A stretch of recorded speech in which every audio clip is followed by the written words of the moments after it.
예, 시청자 여러분, JTBC 뉴스룸을 시작하겠습니다. 꼭 1년 전 오늘은 북한과 미국의 정상이 싱가포르에서 만난 날이죠. 요즘 상황을 보면 언제 그런 일이 있었나 싶기도 하긴 합니다. 그러나 오늘은 몇 가지 의미를 둘 만한 일이 이어지기도 했습니다. 북유럽을 순방 중인 문재인 대통령은 조금 전 노르웨이에서 한반도 평화 구상을 밝혔습니다. 북한은 오늘 이희호 여사의 장례에 김정은 위원장 명의의 조의문과 조화를 보냈습니다. 판문점에 나와서 우리 측에 전달한 사람은 김여정 노동당 제1부부장입니다. 오늘 새벽에 트럼프 미 대통령도 김정은 국무위원장으로부터 친서를 받았다고 공개하기도 했습니다. 먼저 노르웨이 오슬로에 가 있는 취재기자를 연결하겠습니다. 안희근 기자가 지금 연결되어 있습니다. 문 대통령의 오슬로 연설이 조금 전 끝났고 또 질의응답도 있는 것으로 알고 있습니다. 어떤 내용이 나왔습니까? 네, 문 대통령은 김정은 위원장과 언제든지 만날 준비가 돼 있다면서 시기를 결정하는 건 김 위원장 선택에 달려 있다고 말했습니다. 이어 트럼프 대통령이 6월 말 방한하게 돼 있는데 가능하다면 그 이전에 김 위원장을 만나는 게 바람직하다면서 4차 남북 정상회담을 이달 말 한미 정상회담 이전에 갖자고 제안했습니다. 문 대통령은 또 현재 정상 간 친서를 교환하는 등 북미 간 대화의 모멘텀은 유지되고 있지만 대화하지 않는 기간이 길어진다면 대화의 열정이 식을 수도 있다고 우려하기도 했습니다. 문 대통령은 1차 북미 정상회담 1주년을 맞아 김 위원장이 트럼프 대통령에게 친서를 보낸 사실을 이미 알고 있었고 그 내용도 미국으로부터 통보를 받았다고 설명했습니다. 예. 자, 한미 정상회담 이전에 남북 정상회담이 이루어져야 한다 이렇게 밝힌 건데 이것과 관련해서 혹시 남북 간의 대화가 진행되고 있는 게 있습니까? 문 대통령이 관련 내용을 오늘 직접 언급하지는 않았습니다. 하지만 문 대통령은 정상이 만나지 않는 기간에도 한미 그리고 남북 간에 계속해서 대화가 이루어지고 있다고 말했습니다. 한미 정상회담을 전후로 남북 정상회담 개최를 우리 정부가 추진 중이라는 점은 짐작해 볼 수 있는 대목입니다. 예. 자, 지금 교착 상태에 있는 비핵화 과정 여기에 대해서도 언급을 했죠. 북미가 비핵화 합의가 진행 중이라고 표현을 했는데요. 문 대통령 발언을 직접 들어보겠습니다. 예. 지금 그 합의는 진행 중입니다. 2차 북미 정상회담 이후 대화가 교착 상태를 보이고 있지만 그것은 서로를 깊이 이해하는 시간이 필요하기 때문입니다. 지난 70년 적대해왔던 마음을 녹여내는 과정입니다. 예. 그러면서 지금 우리에게 필요한 건 새로운 비전이나 선언이 아니라 서로에 대한 이해와 신뢰를 깊이 하는 것이고 이를 바탕으로 대화의 의지를 더욱 확고히 하는 것이라고 했습니다. 예. 자, 이 얘기는 이제 다시 말하면 뭐랄까요? 그 북한과 미국을 향해서 한 얘기다 이렇게 해석도 되는군요. 그렇습니다. 청와대 관계자도 사실상 김 위원장과 트럼프 대통령에게 보내는 메시지라고 밝혔습니다. 예.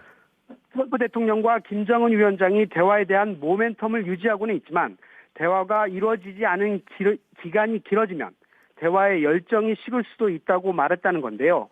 조속한 시일 내에 북미 정상 간 대화를 재개해야 한다는 입장을 밝힌 겁니다.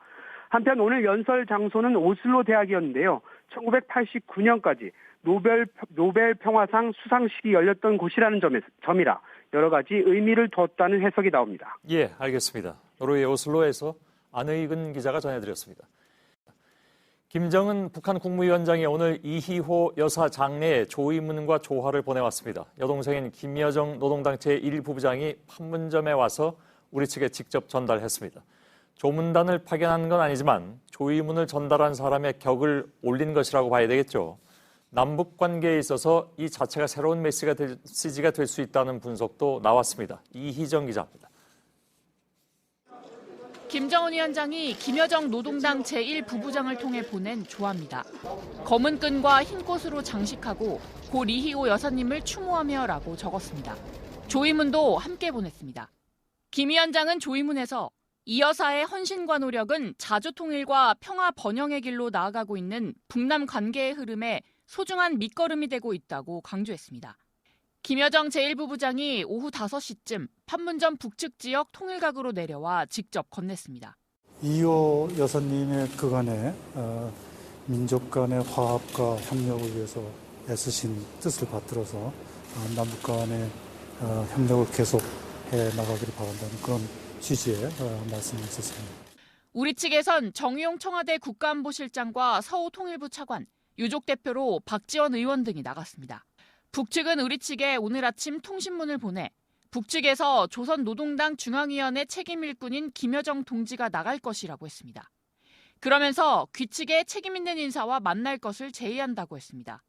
형식상 조의문을 전달하는 거지만 만남의 격을 고위급으로 올린 겁니다. 하노이 회담 결렬 이후 남북 고위급이 만난 건 이번이 처음입니다. 김정은 위원장께서 이희호 여사님에 대해서는 각별한 감정을 가지고 김여정 제1부부장이 남측의 책임 있는 인사에게 직접 조의를 전달하는 것이 좋겠다고 말씀하셨다고 전했습니다. 정부는 오늘 김여정 제1부부장과 정용 안보실장이 만나는 영상에서 말소리를 제거한 뒤 공개했습니다. 이 자리에서 남북관계에 대한 메시지가 오갔을 거란 분석도 나옵니다.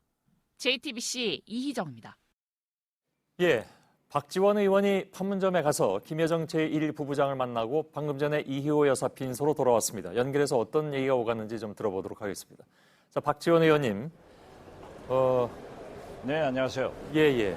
현장에 목소리가, 오디오가 다 지워진 상태에서 만나서 얘기하는 장면만 공개됐기 때문에 어떤 얘기가 오갔는지 좀 궁금하긴 합니다. 근데 왜 그 목소리는 다 지웠을까요? 혹시 뭐 중요한 얘기가 있었습니까? 청와대에서 촬영을 했기 때문에 예. 제가 그 저간의 내용은 잘 모르겠습니다. 예. 그러나 거기에서 어떠한 의미 있는 대화보다는 상당히 좋은 분위기에서 말씀을 나눴다는 것만은 분명합니다. 예. 그건 조금 이따 좀 더 여쭤보도록 하겠습니다. 우선 조문단이 오길 기다리는 마음도 컸을 것 같은데 조의문과 조화 전달에 그친 것이 좀 아쉽진 않습니까? 제가 아쉽다고 김여정 제1부부장에게 얘기를 했습니다. 예. 10년 전 김대중 대통령 서거 당시에는 거물급 인사들이 조문단으로 와가지고 청와대를 방문하는 효과가 있었는데 이번에 유족 측은 물론 우리 장례위원회에서도 조문단 파견을 기다리고 있었는데 조의문과 조화로 대신한 것에 대해서 굉장히 아쉽다는 말씀을 드렸습니다. 예. 그랬더니 뭐라고 답을 하던가요?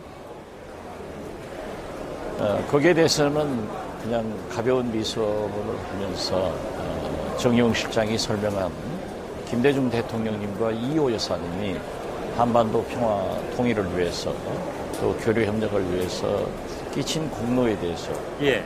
굉장히 높이 평가를 하면서 김정은 위원장의 이희호 여사에 대한 서거, 애도를 강하게 표현했습니다. 예.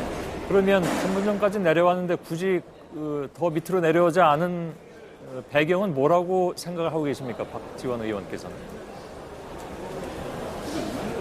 저는 아직까지는 하노이 북미 회담 후 이렇다 할 접촉이 없었습니다. 예. 그렇지만은 백두혈통인 김정은 위원장의 여동생 김여정 부부장이 판문점까지 내려와서 저희 정부와 또 저를 면담한 것은 굉장히 의미가 있다고 생각합니다. 예. 트럼프 대통령의 김정은 위원장 친서 공개와 함께 어떻게 됐든 지금까지 접촉이 없었는데 고위급 인사가 처음으로 만났던 것은 예. 그 대화를 일일이 얘기할 수는 없지만은 굉장히 의미 있는 진전이다.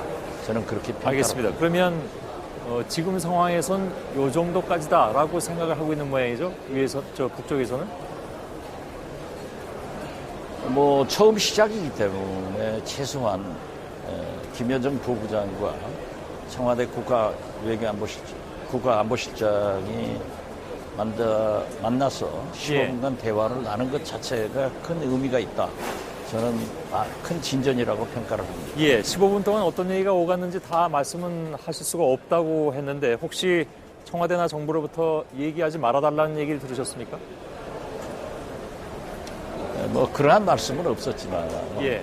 저도 오늘은 이호 여사님의 그 조의를 또 조화를 가져왔기 때문에 예. 구체적인 얘기는 할 것도 없고 그러한 필요성을 느끼지 않습니다만 알겠습니다. 아무튼 예. 분위기는 굉장히 좋았다 이렇게 말씀드립니다. 예. 그러면 15분 동안에 어떤 얘기들이 있었는지가 사실 궁금한 건 뭐 여전한데 예를 들어서 한미 정상회담이 이제 6월 말에 열리지 않습니까? 그 전에라도 그 흔히 말하는 원포인트 남북 정상회담의 가능성 이런 것들에 대해서 혹시 얘기가 조금이라도 오갔는지요? 왜냐하면 정의용 안보실장도 올라왔기 판문점에 갔기 때문에 그런 얘기는 안 나왔습니까?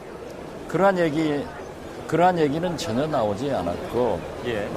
정의용 안보실장도 굉장히 조심스럽게 이호 여사님의 그러한 기여에 대해서 슬픔과 함께 감사의 표시를 했을 뿐입니다. 예.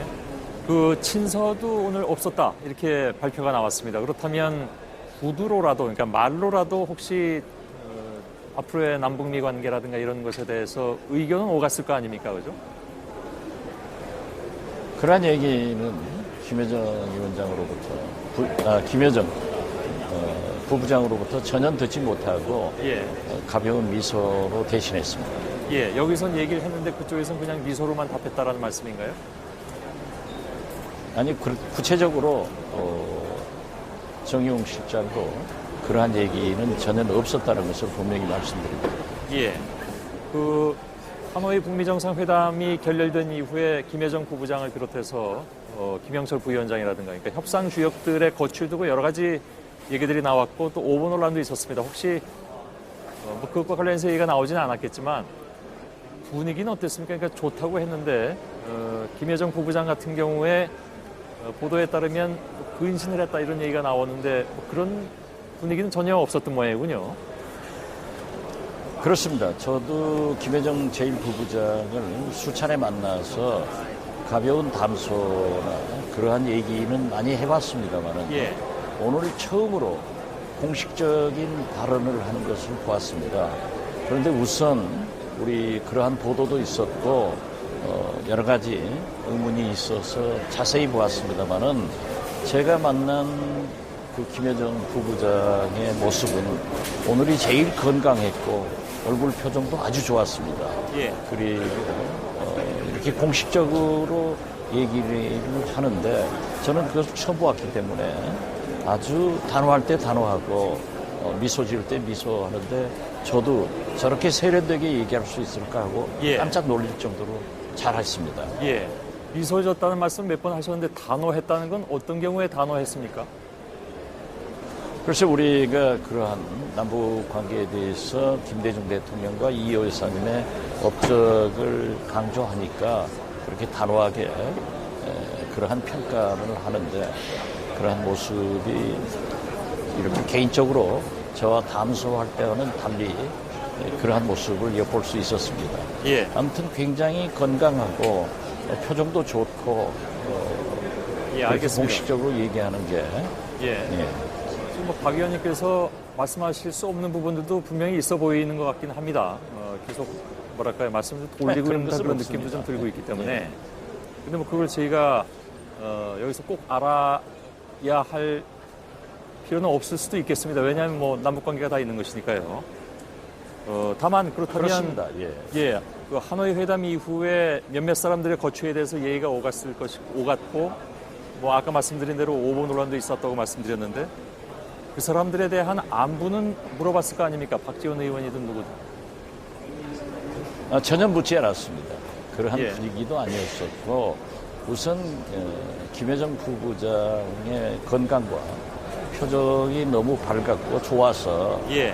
안전하구나 하는 것을 저도 깜짝 놀랐습니다. 알겠습니다. 제가 수차례 만났을 때는 그렇지 않았거든요. 예. 알겠습니다. 여기까지만 좀 말씀 듣겠습니다. 수고하셨습니다. 네, 감사합니다. 예. 네, 감사합니다. 트럼프 미 대통령은 싱가포르 첫 정상회담 1주년에 맞춰서 김정은 국무위원장에게서 아름다운 친서를 받았다 이렇게 밝혔습니다. 그러면서 3차 북미 정상회담이 열릴 수도 있다는 말도 공개적으로 했죠. 북미 실무회담이 조만간 열릴 것이라는 예상도 나왔습니다. 워싱턴 잠시 연결하겠습니다. 정효식 특파원이 나와 있습니다. 자, 북미 대화는 지금 꽤 오랜 기간 동안 중단된 상황에서 친서 외교가 재개된 것으로 볼 수 있습니다. 이 친서는 언제 도착했다고 합니까? 네, 친서는 워싱턴 시각으로 10일 도착했습니다. 2월 28일 하노이 정상회담 이후 102일 만입니다. 김영철 부위원장이 백악관을 방문해 김 위원장 친서를 전달했던 것으로 보면 143일 만에 북미 정상 간 친서 외교를 재개한 겁니다. 예. 직접 들어보시죠. I just received a beautiful letter from Kim Jong-un. I can't show you the letter, obviously, but it was a very personal, very warm, very nice letter. I appreciate it. 김 위원장이 하노이 결렬 이후에도 트럼프 대통령과 좋은 관계를 계속 유지하기를 바란다는 뜻을 전한 것으로 추측할 수 있는 내용입니다. 예. 친서의 어떤 구체적인 내용을 공개하진 않았지만 북미 대화의 진전이 있을 수 있다. 이걸 시사하는 발언도 했군요. 네, 트럼프 대통령이 아주 긍정적인 일이 일어날 것이라고 설명했기 때문입니다. 직접 들어보시죠. We have a very good relationship together. Now I can confirm it because of the letter I got yesterday. And I think that something will happen that's going to be very positive. 북미 간 교착 상태에 돌파구가 열릴 걸 시사하는 것으로 보이는 발언인데요. 트럼프 대통령은 그는 핵실험, 장거리 미사일 발사를 하지 않겠다는 약속을 지켰다며 김 위원장 편을 드는 발언도 했습니다. 예, 그거는 볼턴 보좌관과는 다른 입장을 다시 밝힌 거라고 봐야 되겠군요. 네, 트럼프 대통령은 친서를 공개하며 3차 정상회담은 열릴 수 있다고 말했습니다. 다만 나는 일을 진행한 뒤 나중에 하기를 원한다고 했습니다. 정상회담 전 실무와 고위급 협상에서 가시적인 성과를 보장받길 희망한 발언으로 해석됩니다. 이와 관련 조셉 윤 전 국무부 대북정책특별대표는 CNN에 출연해 수주 안에 북미 간의 실무회담이 열릴 수 있을 것 같다면서 연내 3차 정상회담의 준비 단계가 시작된 것으로 볼 수 있을 것이라고 분석했습니다. 국무부 대변인도 미국의 소리방송에 싱가포르 합의를 동시 병행적으로 진전하기 위해 건설적 논의에 참여할 준비가 돼 있다며 실무협상 재개에 우선 무게를 뒀습니다. 예, 잘 들었습니다. 정효식 워싱턴 특파원이었습니다. 작년에 6월에 남북은 장성급 고위 군사회담을 열고 군 통신선을 복구하기로 합의했죠. 이것은 무척 의미 있는 일이었음에 틀림이 없습니다.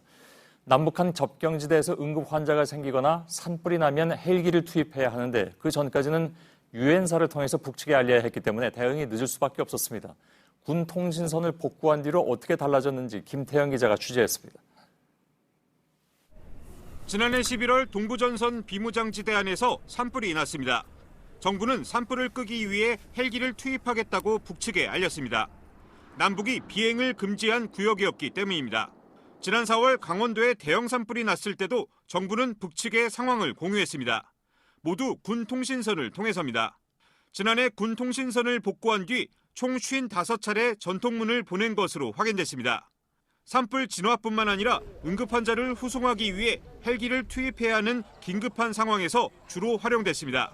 일주일에 한 번 이상 위기관리 차원의 의사소통이 이루어지고 있는 겁니다. 국방부 관계자는 우발적인 충돌을 방지할 수 있을 뿐만 아니라 필요할 때 곧바로 상황을 공유할 수 있는 소통 채널을 갖고 있는 것이라고 설명했습니다. 남북은 GP 시범철수 등 군사합의 이행 과정에서도 군통신선을 적극적으로 활용했습니다. 군통신선을 점검하기 위한 북측과의 통화는 하루도 빠짐없이 매일 2차례씩 이루어지고 있습니다. 제3국의 불법 조업 어선에 관한 정보도 하루 한 차례씩 주고받습니다. 우리 해군 함정이 어제 동해상에서 표류 중이던 북한 선박을 구조해 북측으로 안전하게 돌려보냈는데 이 과정에선 지난해 7월 정상화된 국제상선 공통망이 결정적인 역할을 했습니다. JTBC 김태영입니다. 유엔사와 북측 사이의 직통전화도 작년 7월부터 다시 열렸습니다. 과연 북한군과 유엔사 소속 미군은 직통전화로 무슨 얘기를 주고받을까? 작년부터 1년 가까이 북한군과 직통전화로 매일 통화하고 있는 유엔사 소속 미군 장교를 국내 언론으로선 처음으로 박현주 기자가 만나봤습니다. 저는 지금 판문점 안에 있는 유엔사 일직장교 사무실 앞에 나와 있습니다. 이 건물 2층에는 북측으로 통하는 직통 전화가 놓여져 있는데요. 이곳에서 전화를 걸면 바로 걸어서 5분 거리에 있는 북측 판문각으로 통하게 됩니다. 북측과 유엔사 사이에는 하루에 2번씩 통화가 이뤄지고 있습니다. 장교 간 통화 내용을 양측의 통역관이 실시간 통역해 전달하는 방식입니다. 매일 목소리를 듣다 보니 일상적인 이야기까지 나누는 사이가 됐습니다. How long have you been there? One time they asked me if I like baseball. Baseball, and you talked about Dodgers. I did, yeah. 좋아하는 음식 얘기도 나누는데 북한군이 먹고 싶어하는 과자를 기억했다가 만날 때 가져가기도 했습니다. From our little mini mart here on camp, and provided them for his counterparts. Doritos, some sodas, and Korean snacks like choco pies. 맥셰인 소령은 북한이 직통 전화를 일방적으로 끊기 직전인 2013년 2월 판문점에 배치받았습니다. 쓸 일이 없던 분홍색 전화기는 지난해 7월 5년 만에 울렸습니다. 그 순간을 잊지 못한다고 말합니다. They asked to speak to me. She came and got me and said, "North Korea wants to talk to you." Yeah. So we were like, "All right." Yeah. What was your reaction like? Finally. 지난해 7월부터 이달까지 유엔사와 북측 사이 직통 전화를 통해 오간 메시지는 약 180개.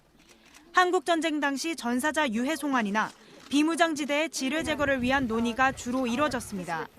지난해엔 크리스마스 저녁을 함께 보내자는 얘기도 오갔습니다. Lieutenant Colonel Morrow invited them to Christmas dinner right here in T3. They did not come, but they did come out and witness the fact that we were true to our word, that we were true to our invite. Because we came down, we brought the food. 얼마 지나 북측은 아쉽다는 말도 전했습니다. He said, we really wanted to come, it's just we're not allowed to accept that kind of thing. So it's understandable. 보름 뒤면 미국으로 돌아가는 맥셰인 소령. 판문점을 떠나기 전 북한군을 만나 악수하며 작별 인사를 하고 싶다고 말했습니다. Kind of an individual wish for Dano McShane perhaps to say thank you and goodbye to the people that I've worked with here. JTBC 박현주입니다.